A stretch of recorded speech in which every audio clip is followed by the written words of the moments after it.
सच्ची घटनाओं पे आधारित टीवी शो क्राइम इंडिया की शूटिंग दिखा रहे हैं।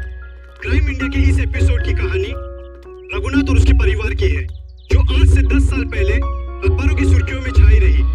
5, 4, 3, 2, 1, एक्शन। वेलकम फ्रेंड्स, आपका स्वागत है क्राइम इंडिया के नए शो में। ये कहानी बहुत ही रोमांचक और रहस्य से भरी है। ये कहानी 10 साल पहले शुरू हुई इस बंगलो से। यहाँ रहते थे मिस्टर रघुनाथ अपने परिवार के साथ। एक खुश परिवार। फिर सारी खुशियाँ एक पल में छिन गई। 10 साल पहले इसी दरवाजे से रघुनाथ की 21 साल की बेटी अपने घर प्रवेश करती है, जहाँ उसे अपने पिता का सामना करना पड़ता है, जो थोड़े गुस्से में थे क्योंकि जूही अपने दोस्त के बर्थडे पार्टी से लेट वापस आई। पिता की प्रताड़ सुनते ही जूही अपने पिता को समझाने की कोशिश करती है कि पार्टियों में तो अक्सर देर हो सकती है, उसमें इतना अपसेट नहीं होना चाहिए। रघुनाथ अपनी बेटी की बात सुनते ही चिल्लाने लगते हैं। जूही पिता का डर सह नहीं पाती। वो अपनी भरी आंखों से अपने कमरे की तरफ भागती है। कमरा बंद किए बिना खाए पिए जूही सो जाती है। इसका हम नाट्य रूपांतरण करते हैं। मम्मा, पापा, मम्मा, मम्मा, पापा। ये क्या? घर में कोई नहीं है क्या? ऐसा तो कभी नहीं होता है।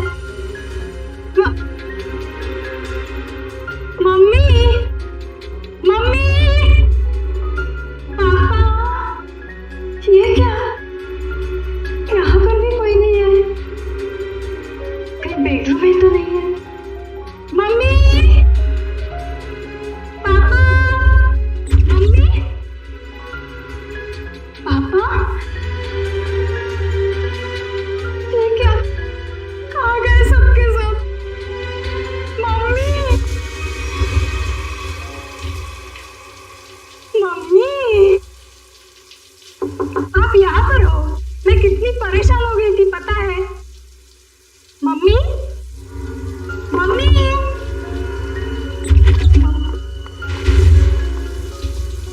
ये क्या? पानी का नल खुला छोड़ के मम्मी तो ऐसा कभी नहीं करती। मम्मी, पापा, राहुल, राहुल, राहुल, राहुल। अरे राहुल को स्कूल छोड़ने गई होगी मम्मी।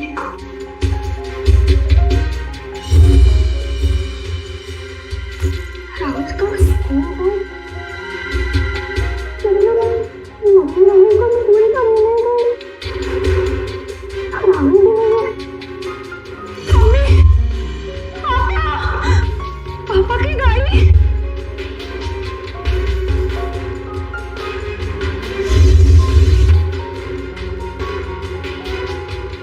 पापा की गाड़ी तो यही है। पापा तो ऐसा नहीं करते कभी। पापा। उस दिन से आज तक जूही को अपने माता पिता और भाई के बारे में कोई खबर नहीं मिली। कहाँ खो गए वो तीनों? लेकिन जूही अपनी आखिरी याद अब तक नहीं भूल पाई है। अपनी मम्मी की पिंक साड़ी और पापा के स्टाइलिश हैट को, जो उन्होंने आखिरी दिन में पहना था, वो आज तक नहीं भूल पाई है। Just stop this nonsense. आप लोग किसी को चैन से जीने देंगे या नहीं? प्लीज मैम, आप प्लीज Shut up. और आप मेरे घर आए कैसे? परमिशन लिए ma'am. To hell with your permission. लोग मेरी जिंदगी को टेलीविजन शो का तमाशा समझते हैं। किसी के भी दर्द को स्टोरी बना देंगे। जिस घर से मेरी यादें जुड़ी हैं, आप उन्हीं यादों को एक्सपोज करेंगे। ये मैं नहीं होने दूंगी। Just go from here. चाहिए।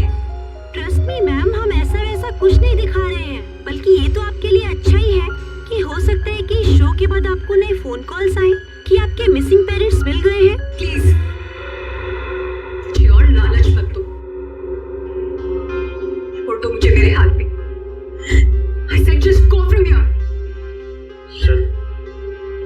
लाइव टेलीकास्ट चल रहा है। आप गलत ना समझे, मैं हम पूरे मसले को बहुत सेंसिटिवली हैंडल कर रहे हैं। सर समझिए मैम को प्लीज। कितना खून निकल रहा है? इन्हें हॉस्पिटल लेके जाओ। चल।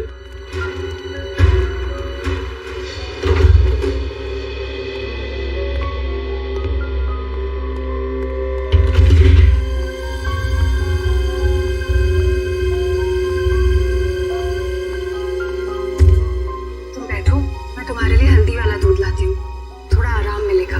छोड़ो आराम आराम, इतनी फिक्र करती हो तो अपने गुस्से को कंट्रोल में रखना सीखो। मरने मारने पर उतर आई उस वक्त। तो फिर क्या करती? वो लोग मेरे घर वालों की इज्जत के साथ खिलवाड़ कर रहे थे, मेरे जख्म को रेत रहे थे। मेरे इमोशंस को कभी समझते ही नहीं हो। ऐसा नहीं है, नहीं समझता मैं तुम्हारे इमोशंस। जूही, मैंने ही कहा था, बहुत हिम्मत वाली लड़की हो। जिस तरह से तुमने इस दुख को समेटा और जिंदगी को फिर राह पर ले आई, कोई और होता कब का टूट जाता। तुम जैसा हम सफर बहुत नसीब से मिलता है। तुम जैसा हस्बैंड भी हर लड़की को नहीं मिलता। इसी बात पर दूध नहीं, ग्रीन टी हो जाए। ठीक है, बैठो, मैं भी लाती हूँ।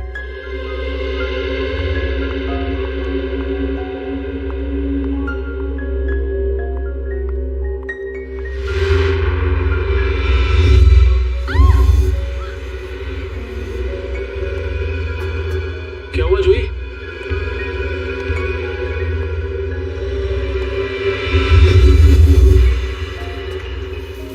आपको क्यों लगता है कि ये हैट आपके पापा का है? कोई निशानी, कोई पहचान? ये उनका फेवरेट हैट था। मैंने बचपन से उन्हें यही हैट पहनते देखा था। देखिए जूही जी, प्लीज बुरा मत मानिएगा, लेकिन इससे ये प्रूव नहीं होता कि ये हैट आपके पापा का है। कोई खास दूसरी पहचान, कुछ भी? उदय, इन्हें पापा के वो सारे फोटोज दिखाओ जिनमें उन्होंने यही हैट पहना था।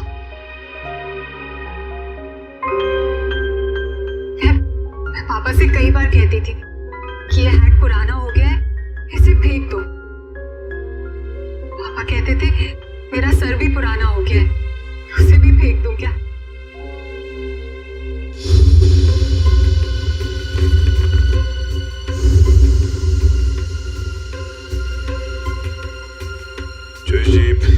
इसे देख के तो ये जाहिर नहीं होता कि ये हैट यही वाला है। हाँ, ये जरूर पता लगता है कि ये हैट भी इस जैसा ही है। आपको क्या लगता है मैं आपसे झूठ बोल रही हूँ? एक काम करो, जरा घर की खिड़की दरवाजे चेक करो। इधर जूही जी, आप जो कह रही हैं वो तो हम मान लेते हैं, लेकिन ये हैट यहाँ पे आया कैसे? अपने आप तो नहीं आया। जी सर, किसी ने तो इसे यहाँ रखा ही है। आपको किसी पे शक? नहीं। सर, पीछे के सारे दरवाजे और खिड़कियां अंदर से बंद है सर। इसका मतलब जो भी अंदर आया उसके पास मेन डोर की चाबी थी। जूही जी, आपने अपने घर की चाबी किसी और को भी दी है क्या? नहीं तो। हाँ, मुझे याद आया। एक्चुअली कुछ दिन पहले शॉपिंग आर्केड में मेरा पर्स चोरी हो गया था और घर की चाबियां भी उसी में थी। बड़ी लंबी प्लानिंग की गई है, लेकिन 10 साल बाद ये हैट यहाँ रखने का क्या मतलब हो सकता है? पूरा का पूरा परिवार गायब होता और किसी को भी पता नहीं चलता। ऐसे कैसे कोई गायब हो सकता है? सर, पुलिस रिपोर्ट में लिखा है कि ना किसी ने चीखने चिल्लाने की आवाज सुनी, ना ही कोई गोली चलने की आवाज सुनी। तो जब ये हुआ तब जूही अपने ऊपर वाले बेडरूम में सो रही थी और बाकी के परिवार के लोग नीचे थे।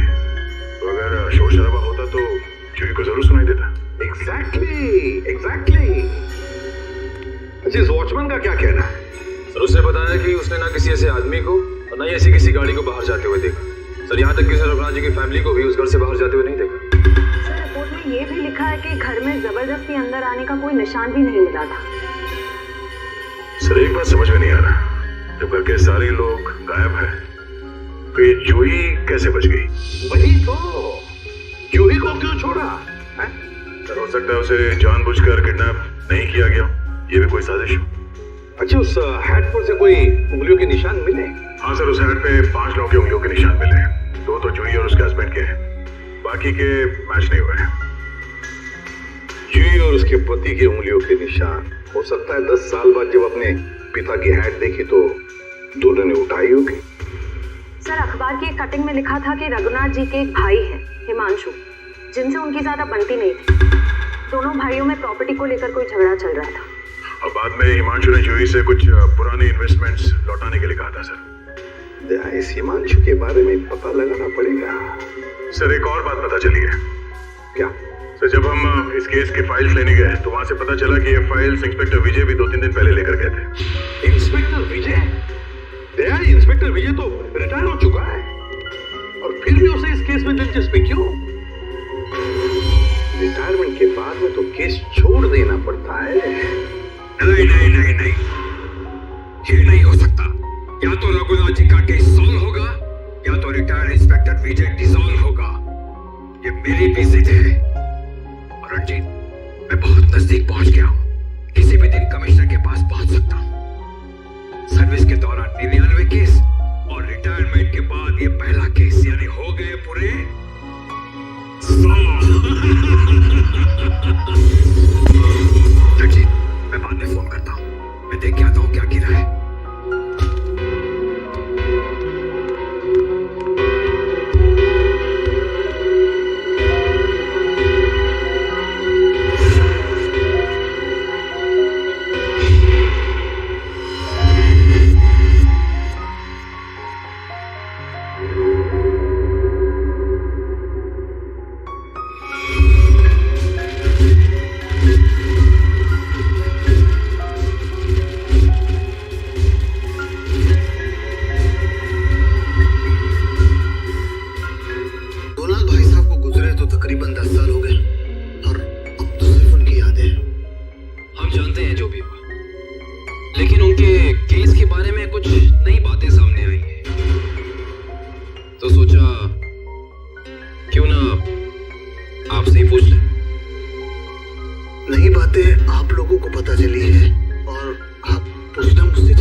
हिमांशु जी, आप अपने ही बॉन्ड्स चुराने गए थे। मिस्टर हिमांशु, आप क्या पहली नहीं, सच कह रहा हूं। मैंने और भाई साहब ने मिलकर इन्वेस्ट किया था इनमें, लाखों के। भाई साहब लापता हो गया और जूही कब्जा करके बैठ गई, दे ही नहीं रही थी। क्या करता, अपनी ही चीज चुरानी पड़ी। हिमांशु जी, चलिए मान लिया एक पल के लिए कि आप सच बोल रहे हैं, लेकिन मैं सच ही कह रहा हूं, लेकिन एक बात आप लोगों को बोलना भूल गया। जैसे ही मैं बॉन्ड्स लेकर वहां से निकल ही रहा था कि अचानक दरवाजा खुलने की आवाज आई। मैं घबरा कर सूख गया। मुझे लगा कि शायद उदय या जूही होंगे, लेकिन कोई और ही था। कौन था? मैं उसका चेहरा तो नहीं देख पाया, सिर्फ पीठ ही देख पाया। लेकिन इतना तो तय है कि वो उदय नहीं था, क्योंकि वो उदय से काफी लंबा और तगड़ा था। बाल लंबे थे, जैकेट पहन रखी थी और शायद जीन्स थी। अच्छा, और कोई खास बात याद है आपको? कोई खासियत, जैसे उसे भीड़ में देखे तो पहचान ले? हाँ, उसके शूज क्रोकोडाइल लेदर के थे। Crocodile leather.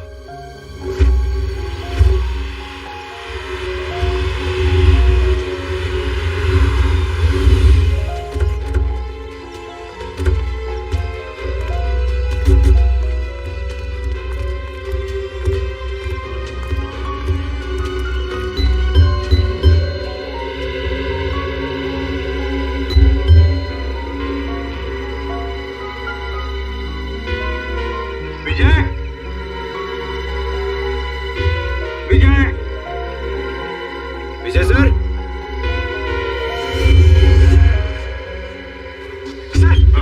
सर दरवाजे में से धुआं आ रहा है सर। माय गॉड, दुष्यंत दरवाजा खोलो। विजय, विजय, विजय, विजय। पेपर जल रहा है, जल्दी से बुझा लें। विजय, विजय सर।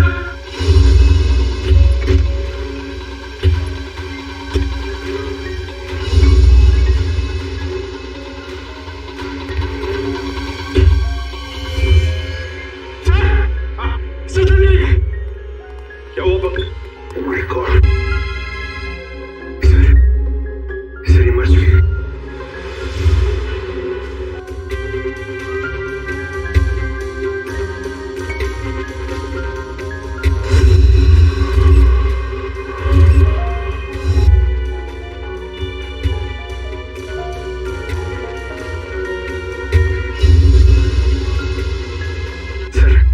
सर, ये कैसे हो सकता है सर?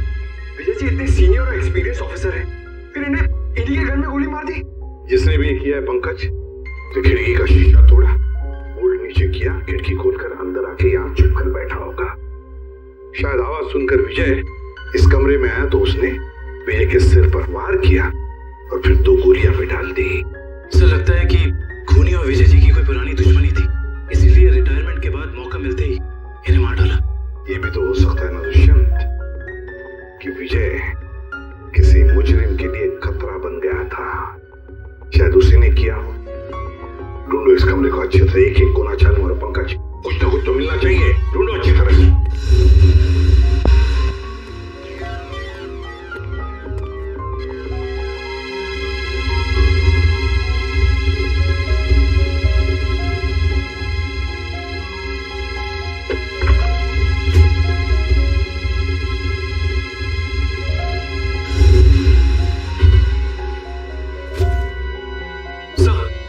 ये देखिए, रघुनाथ जी की केस फाइल, लेकिन इसमें कोई पेपर नहीं है सर। बाकी सब केस फाइल के पेपर्स हैं। ये देखिए सर, सब में पेपर्स हैं, सिवाय इसके। तुम्हें दुष्यंत, इसका एक ही मतलब है, इसके अंदर जो पेपर्स है वो वहां जलाए जा रहे थे। कोई नहीं चाहता था कि रघुनाथ के केस के बारे में हमें कुछ पता चले। सर, विजय जी का मोबाइल मिला और आखिरी कॉल उन्होंने किसी अनुज को किया था। तो फोन करो इस अनुज को।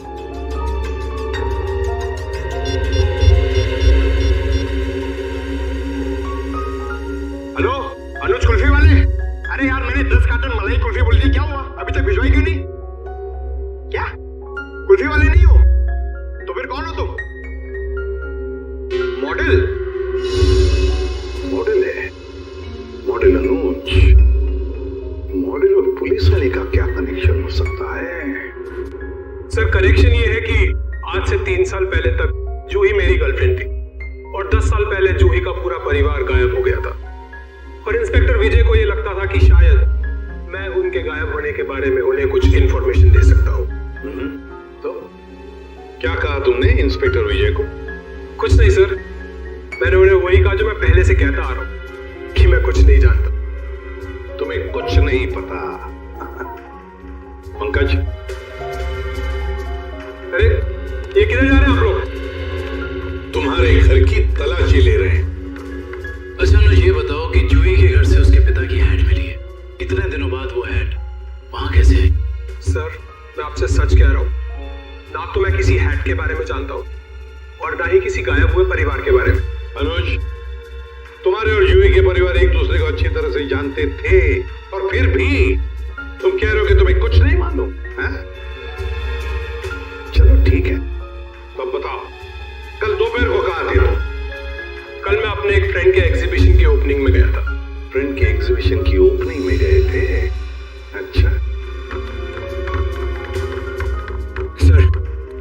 सर इसके घर में तो कुछ नहीं मिला और वो जूते भी नहीं जिसके बारे में हिमांशु ने हमें बताया था। अनुज, तुम होशियार बनने की बहुत कोशिश करते हो मगर हो नहीं। फिर से मुलाकात होगी।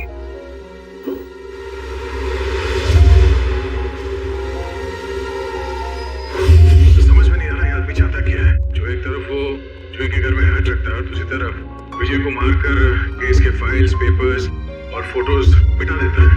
क्यों? लगता है उसे पता चल गया था कि विजय जल्दी अपराधी को पकड़ने वाला है।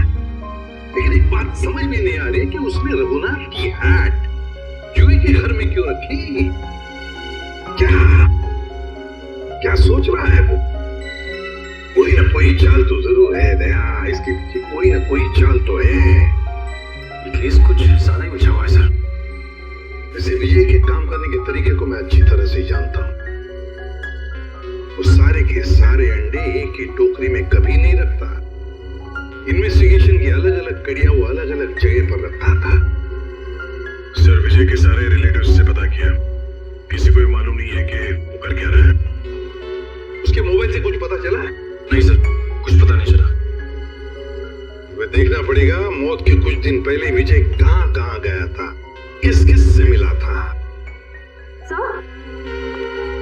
सर इंस्पेक्टर विजय के घर पे हमें जो जले हुए कागज के टुकड़े मिले थे उनमें से ये टुकड़ा आधा जला हुआ है और इस पर नवदीप गराज लिखा हुआ है। नवदीप गराज?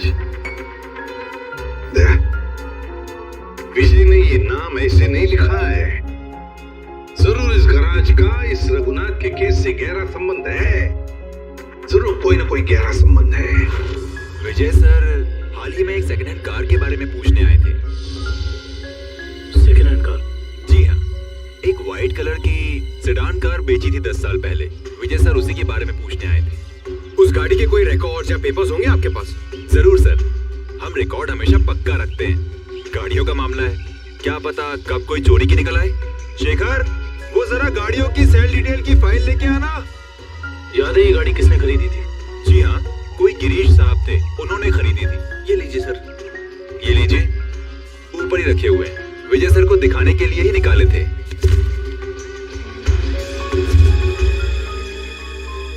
ये देखो, ये कार 14 अप्रैल 2004 को बेची गई थी। रघुनाथ जी के गायब होने के ठीक 2 दिन पहले सर। राइट। इसका मतलब है कि इस कार को रघुनाथ की फैमिली के गायब होने के बीच कोई ना कोई ताल्लुक जरूर है। मतलब सर, विजय जी ने गाड़ी तक पहुंचने का जो रास्ता चुना है वो जरूर रघुनाथ जी तक जाता होगा। एक काम करते हैं, पहले तो आरटीओ से ये पता करते हैं कि ऐसी किसी कार का रजिस्ट्रेशन हुआ था या नहीं, और विजय जी के मोबाइल पोजीशनिंग रिकॉर्ड से ये पता करते हैं कि पिछले दिनों वो कहां गया था। हो सकता है इस केस को सॉल्व करने में हमें कोई मदद मिल जाए। सर ये लैटिट्यूड 345 नॉर्थ और 230 ईस्ट है। सर एग्जैक्ट वही लोकेशन है जो विजय जी के मोबाइल फोन में स्टोर है। सर विजय जी इस जंगल में यहाँ आए थे, लेकिन उन्हें यहाँ मिल क्या सकता था? करण वो जरूर इस केस से जुड़े हुए कुछ सबूत ढूंढने के लिए यहाँ आया। तो हो सकता है कि वो उस सफेद गाड़ी के पीछे आया हो। लेकिन सर ये जंगल बहुत दूर तक फैला हुआ है, कई किलोमीटर तक। ऐसे में इस जंगल की कॉम्बिंग कर पाना थोड़ा मुश्किल होगा सर। हाँ मुश्किल हो सकता है मगर नामुमकिन भी तो नहीं।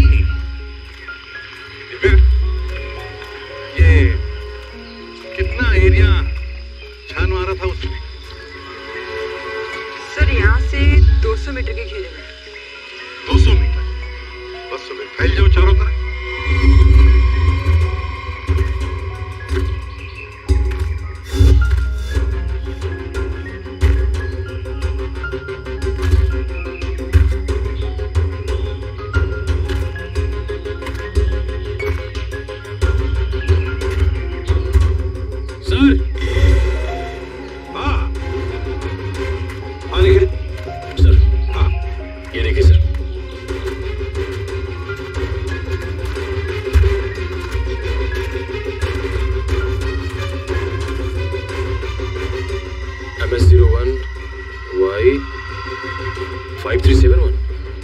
सर ये तो वही सफेद कार है जो उस गैरेज से बेची गई थी।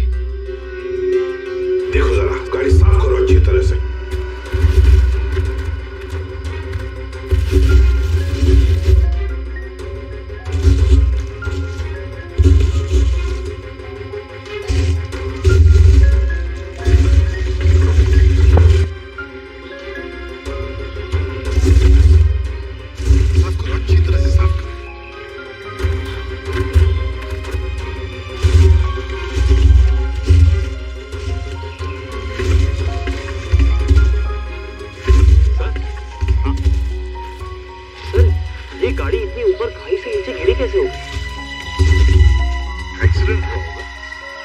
मगर सर अगर जूही का परिवार इस गाड़ी में था तो इस गाड़ी में कुछ तो होना चाहिए, कंकाल वगैरह। पूरी गाड़ी खाली है सर। सर 10 साल हो गए, कीड़े सब खा गए होंगे अंदर। हाँ मगर केवल कुछ तो मिलता है ना। एक काम करो, एक गाड़ी के अंदर जितने भी धूल मिट्टी है सब इकट्ठा करो। करंट जाकर वैक्यूम क्लीनर लेके आओ। सर ऐसा भी तो हो सकता है कि वो लोग कभी गाड़ी में थे ही नहीं। ये भी तो हो सकता है कि गाड़ी के अंदर जितने भी परिवार वाले थे उनकी लाशों को कहीं और फेंक दिया और गाड़ी को यहाँ खाई में लाकर नीचे ढकेल दिया।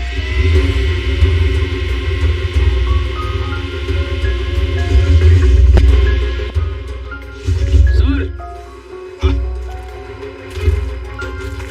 ये देखिए सर, लॉकेट। सर ये तो जूही की माँ का लॉकेट है। बिल्कुल ऐसा ही लॉकेट मैंने उन्हें एक फोटो में पहने हुए देखा। जूही की माँ का लॉकेट? जी। फिर इसका एक ही मतलब हो सकता है कि जूही के परिवार वालों को इसी गाड़ी में लाया गया और फिर उनकी लाशों को कहीं और ठिकाने लगा दिया और गाड़ी को यहाँ इस खाई में लाके ढकेल दिया ताकि कोई सबूत न रहे। ना रहेगा बांस, ना बजेगी बांसुरी। जी सालुंके साहब, कुछ पता चला? अरे यार अभिजीत ये बात गलत है यार, आते ही धन्य से सवाल कर देते हो। मैं यार आए हो हाल चाल पूछो, अपने बताओ। मतलब हाल चाल? अरे हाल चाल पूछने वाला था सर। कैसी है तारिका जी? अरे भाई साहब मैं अपने बारे में बात कर रहा हूँ भाई, मेरे भी तो हाल चाल पूछ सकते हो ना यार। आपके? क्यों? क्यों नहीं आपके हाल चाल कैसे हैं आप? हाँ मैं अच्छा हूँ, ये हुई ना बात। अब आओ पूछो। अरे आए हो हाल चाल पूछो, हाय हेलो करो, काम तो होता ही रहता है, बताएंगे ना। अब बताओ क्या पूछ रहे थे तुम? ये जो धूल मिट्टी मिली थी कार में से, हाँ इसमें से आपको कुछ मिला? हाँ विजय, इस मिट्टी में से हमें एक नाखून का टुकड़ा मिला और कुछ बाल मिले। उनमें से एक बाल किसी 40 साल की महिला का है और ये नाखून का टुकड़ा किसी 10-12 साल के बच्चे का है और इन दोनों का रिकॉर्ड नहीं है हमारे पास। जरूर ये जूही की माँ और उसके भाई का होगा। और बाकी बाल के टुकड़ों का अभी भी टेस्ट चल रहा है, रिपोर्ट लेने गई है श्रेया। सर पता चला है कि रघुनाथ जी की फैमिली के गायब होने के कुछ दिन पहले ही उन्होंने अपने खास एम्प्लॉई मुकेश को नौकरी से निकाल दिया था। मुकेश? कहीं सबके पीछे इस मुकेश का हाथ तो नहीं? सर जो बाल के टुकड़े टेस्ट के लिए गए थे डीएनए मैच हो गया है। किसका? भानु नाम है उसका। अंडरवर्ल्ड का कॉन्ट्रैक्ट किलर है। सुपारी लेके मर्डर्स करता है और कई मर्डर केसेस भी चल रहे हैं उस पर। भानु?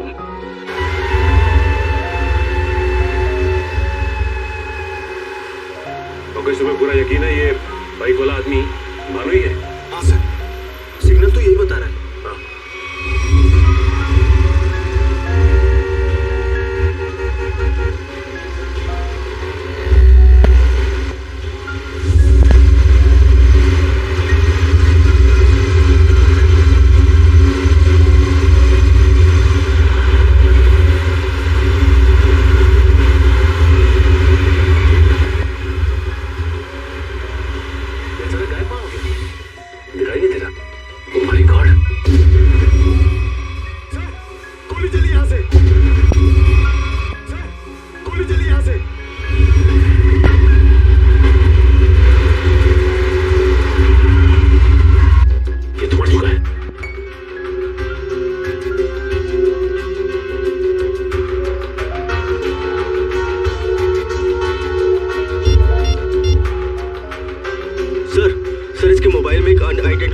मैसेज आया था। एक मिनट।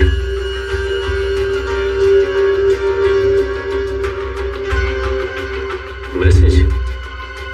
एक काम करो, पता लगाओ कि ये नंबर है किसका। रघुनाथ जी की कंपनी में 20 साल पूरे काम किया हूं मैं। फ्लोर मैनेजर था, प्रोडक्शन, लेबर सब मैं ही संभालता था। तो तुम्हें नौकरी से क्यों निकाल दिया मुकेश?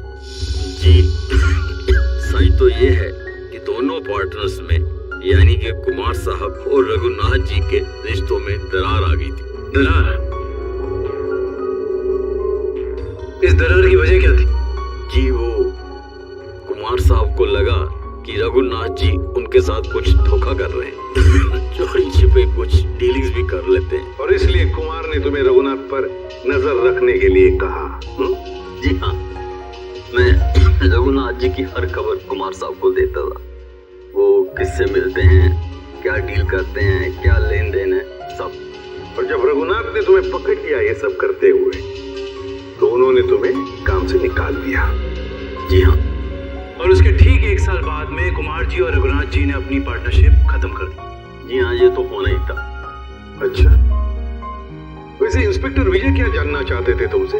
जी, वो कुमार साहब के एक्सीडेंट के बारे में पूछने आए थे, जिनमें उनकी बच्ची और बीवी भी चली गई थी। और इंस्पेक्टर विजय को ऐसा लगता था कि ये एक्सीडेंट ही बल्कि एक मर्डर है। और जब पार्टनरशिप रही नहीं तो मर्डर की भी बात नहीं आती? जी, दोनों पार्टनर अलग भी इस तरह हुए जैसे रजामंदी नहीं थी, और फिर दोनों एक ही बिजनेस में कंपटीशन करने लगे। वो भी इस तरह के जैसे एक दूसरे को बर्बाद कर देंगे। और हाँ, कुमार साहब की मौत के बाद सबसे ज्यादा तरक्की और फायदा रघुनाथ सेठ को हुआ। कुमार की मौत का सबसे ज्यादा फायदा हुआ रघुनाथ को। सबसे ज्यादा फायदा। इस कुमार फैमिली के एक्सीडेंट के सारे डिटेल्स निकालो, देखे तो सही कि क्या ये वाकई एक्सीडेंट था या फिर।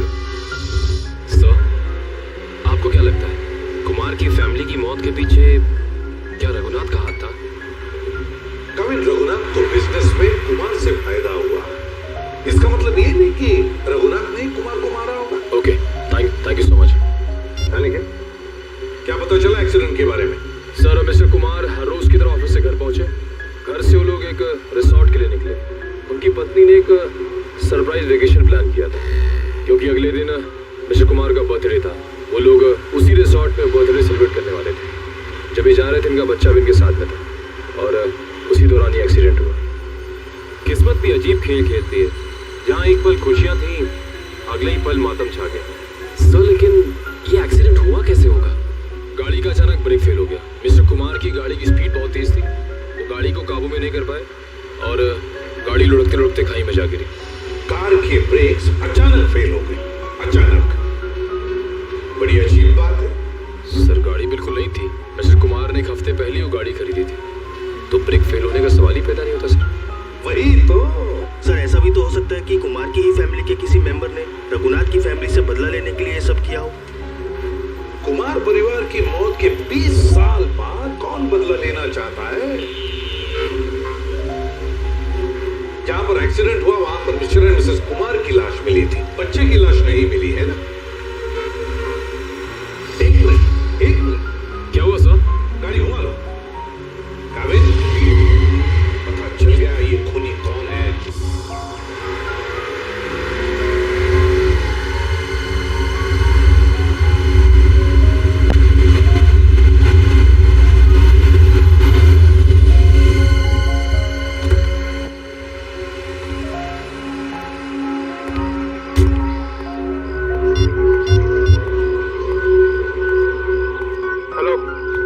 पहुंच गया हूँ 42 माइलस्टोन के पास। अब क्या करना है? क्या पुल के नीचे 42 माइलस्टोन की तरफ? अच्छा ठीक है।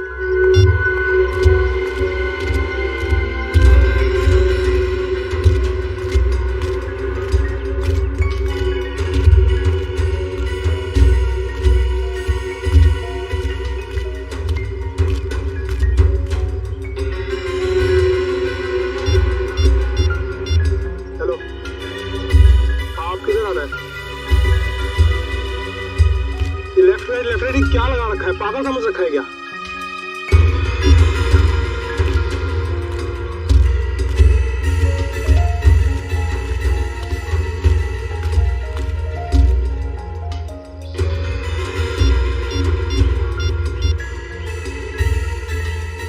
हेलो, मुझे क्या पागल समझा है क्या? कब से इधर उधर घुमा रही है?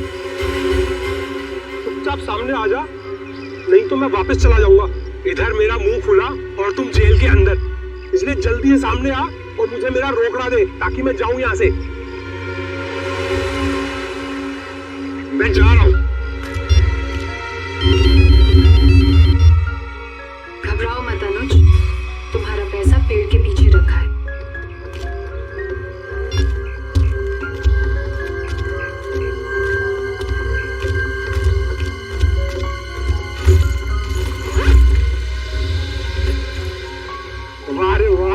तकदीर है मेरी, तो जैसे सोने के अंडा देने वाली 2-3 और मुर्गियां मिल जाए तो लाइफ सेट।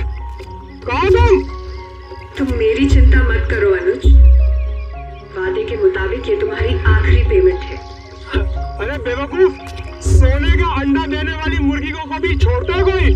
अनुज भूलो मत, तुमने वादा किया था। अरे एक ब्लैकमेलर की बात पे तुमने यकीन कर लिया। चलो, थैंक यू।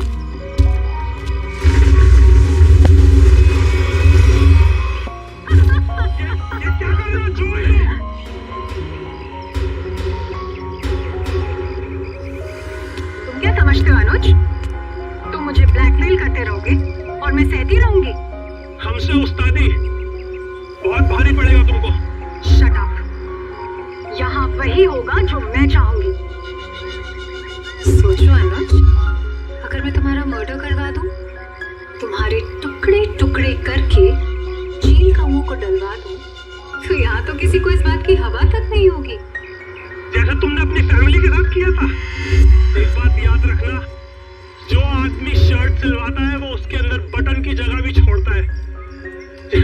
अगर मैं मरा तो मेरा एक पैकेज CID को पहुंच जाएगा और फिर तेरा डम डम डिगा डिगा। Shut up. तू क्या समझता है? तू झूठ बोलता रहेगा और मैं मानती रहूंगी? तुझ जैसा लालची इंसान अपने नुकसान के लिए कुछ नहीं करेगा। ये क्या है ये? जूही, ट्रिगर दब जाएगा, इसको नीचे कर। जूही, तमंचे को नीचे कर प्लीज, इसको अंदर लाओ। ट्रिगर दब जाएगा जूही।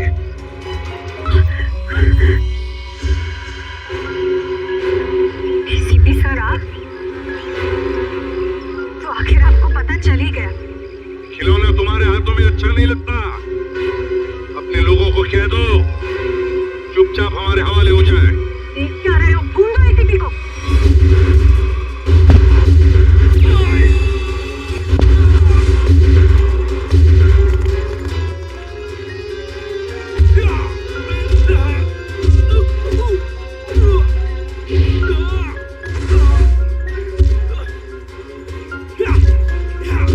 Yeah.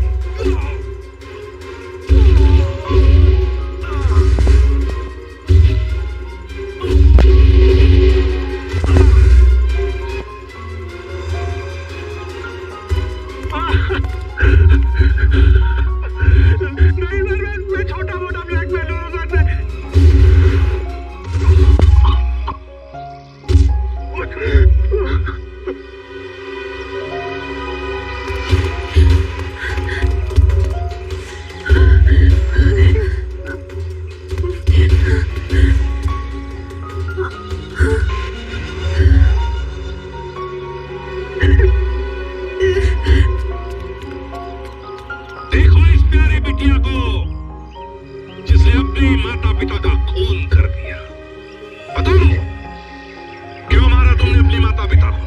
वो मेरे माता पिता नहीं थे, उन्होंने सिर्फ मुझे गोद लिया था। मेरे असली पापा मिस्टर कुमार थे, जिनकी मौत एक कार एक्सीडेंट में हुई, और वो एक्सीडेंट रघुनाथ ने करवाया था। और अपने माता पिता की मौत का बदला लेने के लिए तुमने रघुनाथ और उसकी बीवी को मारने का प्लान बनाया, और उसके लिए तुमने भानु को पैसे भी दिए, है ना? हाँ, और भानु ने उस काम को पूरा अंजाम दिया। उसके बाद तुमने भानु के हाथों विजय जी को मरवा दिया, और फिर भानु को भी अपने रास्ते से हटा दिया। हाँ, क्योंकि मैं अपने खिलाफ कोई सबूत नहीं छोड़ना चाहती थी। तो सारे इल्जाम अनुज पर आ जाए, है ना? और अनुज, तुम जूही के घर पे रघुनाथ जी की हैट रख के तुमने एक बंद केस को खोल दिया। चोर चोर मौसेरे भाई, वाह रे वाह। लेकिन एक बात याद रखना, मुजरिम चाहे कितना भी चालाक हो, उसका आखिरी ठिकाना तो जेल की चार दीवारी में भी होता है। अब जेल की सलाखों के पीछे सड़ते बैठना फांसी का ऑर्डर आने तक।